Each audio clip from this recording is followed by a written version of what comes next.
Good morning. We are back with another Marriage Monday. Have you heard people say that they are just trying to get back on the same page with their spouse?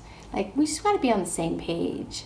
Like, what does that exactly mean? That what their goals are, what they're thinking about, what they're trying to press into and grow from is the same. So being on the same page with your spouse really relies on where your hearts are at that time, what each other's state of peace really is. And a lot plays into that state of peace that each other has in their hearts, that once you guys come together, whether it's like a big conversation or just the day-to-day interaction, there's a lot that's playing into that. Like, have you been able to get some exercise? How's your sleep been? What about your diet? And how about prayer time individually? When you guys come together, all of that plays into how you guys are going to be on the same page or not.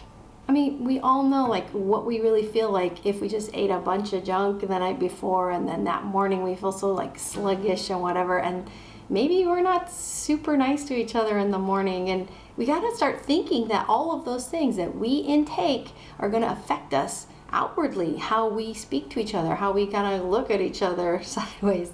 Okay, I'm just speaking for myself. Morning has not usually been my best history. And just something super important is if you have an off-page moment with your spouse, don't think it's the end. Don't start wondering, oh, what's wrong with us? Are we going to make this? Like, are we falling apart? Yeah, that's not where you want to start. You want to take those off-page moments to prayer right away. Put them in Jesus' hands. Say, Lord, I'm not sure what that meant, what he said, how he was just looking at me. Or your husband, like that he would pray and wonder what is going on in that mystery of a wife that I have. She's amazing. She's a mystery to me, though, as God intended us to be. But taking those times where we're just not getting each other and it just feels off, taking those things to prayer takes the attention off of ourselves, and a new dialogue starts in your head, in your heart, with God. That other dialogue of what's wrong with us, what's wrong with him, or what am I not doing, or I thought I was being kind, and all of that eyes on yourself, we could turn that back to God, change the direction of that dialogue, and then listen in and say, Lord, speak to my heart. Show me where I can change, where I can apologize, where I can step out and offer help. Because that new dialogue with God, taking your eyes off yourself, you start hearing something else. You start being reminded, and you can rely on your identity as beloved daughter of God. And he can rely on his identity as beloved son of God.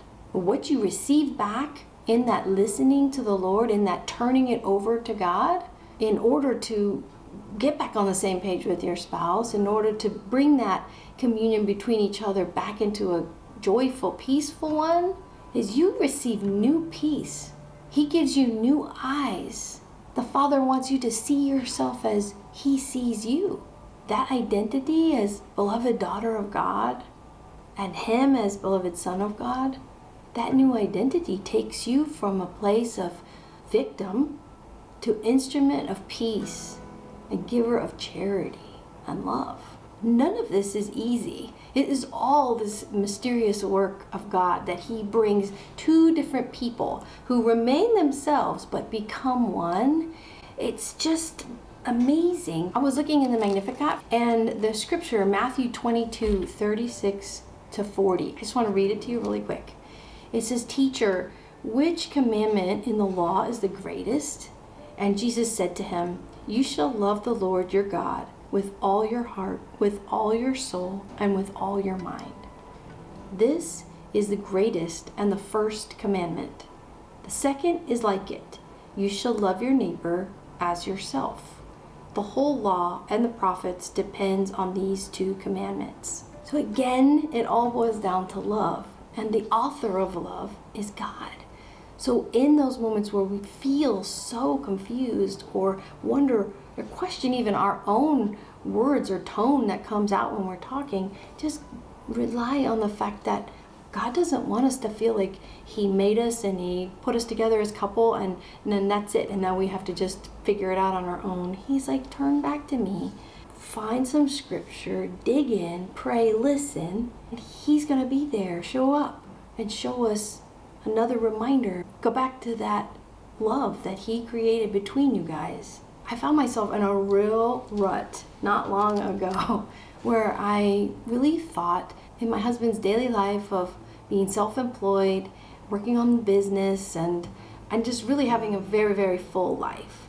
I thought, I don't know if I'm supposed to burden him with all the little things that I think about or worry about. Like, I have a brain, I have a heart, I can work through some of these things on my own. And for some reason, I took the beautiful scripture where Mary ponders all of these things in her heart, and I thought, yeah, that would be me being a great wife. I think I'll just ponder these things in my heart, like these worries about my kids, the pace of homeschooling, feeling like I don't have or create or carve out any downtime or time where I just pray solitarily or spend a little time with friends or other things. And I really misinterpreted the scripture. I warped it in my own mind. I feel like I was being kind of biblical, like, wow, I'm like, maybe I can walk in Mary's footsteps like this and not trouble him. Like, he has the weight of our finances on his shoulders, our spiritual growth on his shoulders,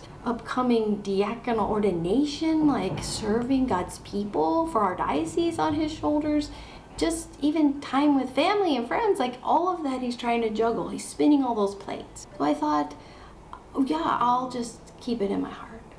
And all I kept in my heart, I was also keeping resentment. That he could not understand my overwhelm. That he could not afford for me a little listening time. Why wasn't he being there for me? Why wasn't he understanding my need for some downtime, for some just block of time that wasn't scheduled? Because how could he know that I needed it? I was not allowing him into my thoughts, into my concerns. And he has very broad shoulders.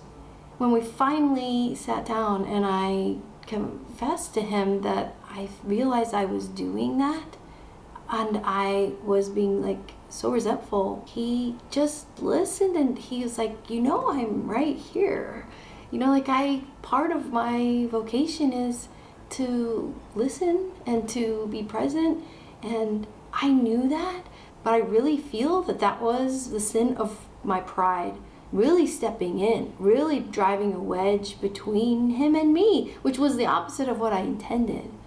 And in those moments where you see a blurring like that, where something that's perceived really good is now muddled with something evil, like the sin of pride, you know that is not an act of God.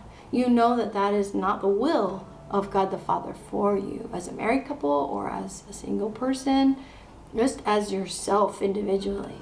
And in those moments like that, we need to put a stop to the lie right there. That belief in something that is truly a lie for us. So as a married person, you need to know that your spouse wants to and needs to know what is going on in your heart. Know what is going on in your concerns and your worries and your dreams, or else there's no way that you could be there for each other on the level that a spouse can.